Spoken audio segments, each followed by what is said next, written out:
Our next report is the inventory analysis report, of which here we've got the first one, the price list report. When you tap on the price list, here you're able to see the product and be able to see the selling price, or here we can say the retail and the wholesale price. And if you've got the agent price, you're able to see it also here. This report enables you to search a product. You can search any product that you feel like maybe you want to see the price. And again, it gives you an option to select for maybe individual shop or all the shops. You can also go to maybe the store if you want. You've got maybe some products there.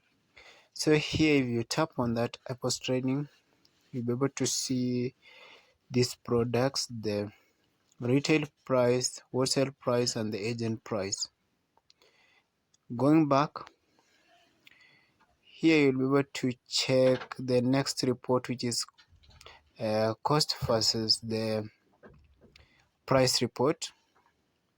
So when you tap on it, here now it includes the cost of that product.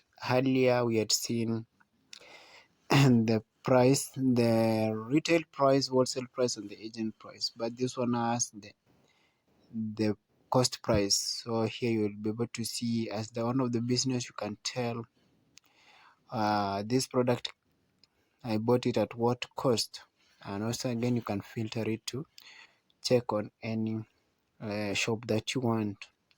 Going back, here you'll be able to see the next report. That's the price, the product change log report. So when you tap on it, here you're able to see what was done. Was there any inventory change?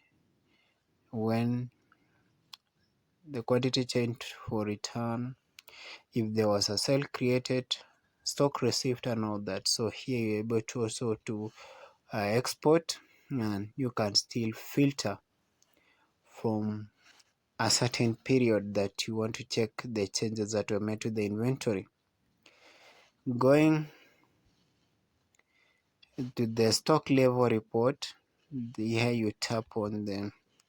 So you've got the stock level report. So when you tap here, you're able to know the quantities of each product that you have in store or in stock. Sorry.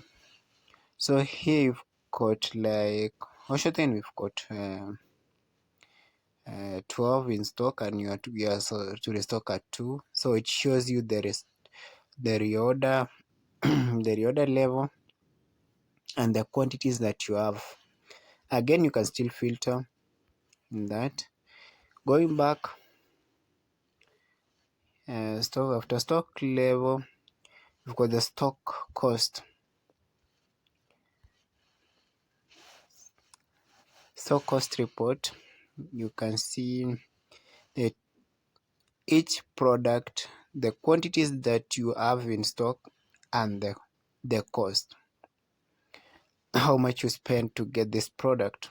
And then this gives you the inventory value, and here again you can filter for the shop that you want. Going back, you've got the daily opening and closing stock. So this shows you the quantities that you received, the ones that you had in stock, and that's the opening balance, the any positive, if there was any adjustment, and the total sold.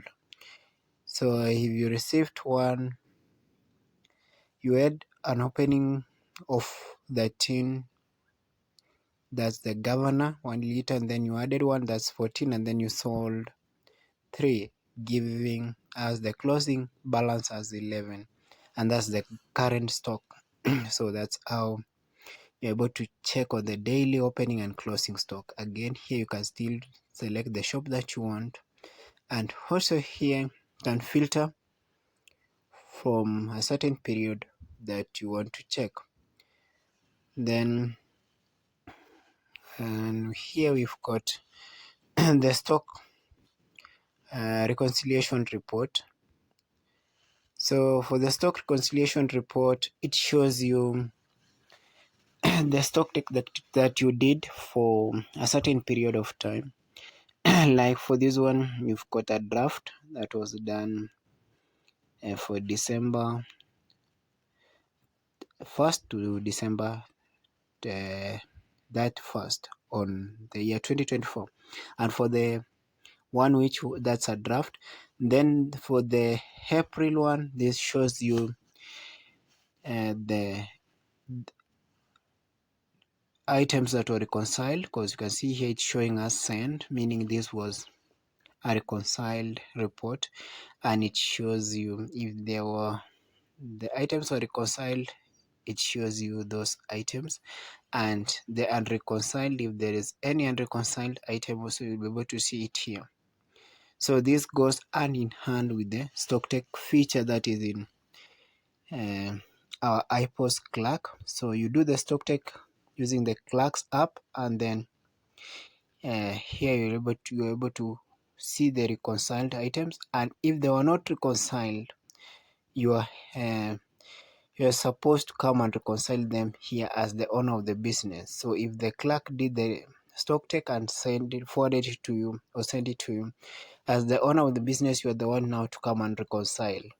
So you'll be having this option down there active, the reconcile button down there will be active, and you can use it to reconcile your stock. So that's the stock reconciliation feature or the report there. Then you've got the out of stock report. So when you tap on that, you can see the items that are out of stock, and you can filter it from one shop to the other.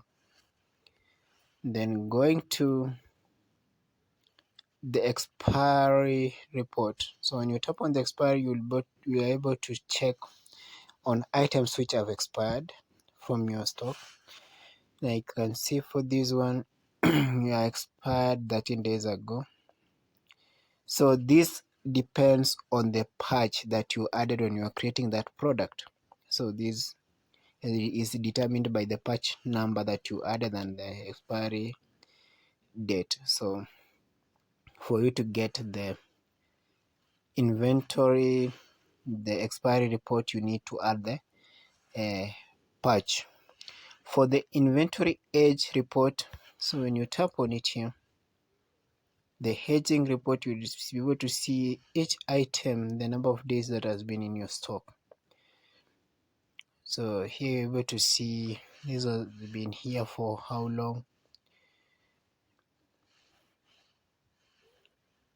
So it shows you the number of days that product has stayed on your shelves as the owner of the business.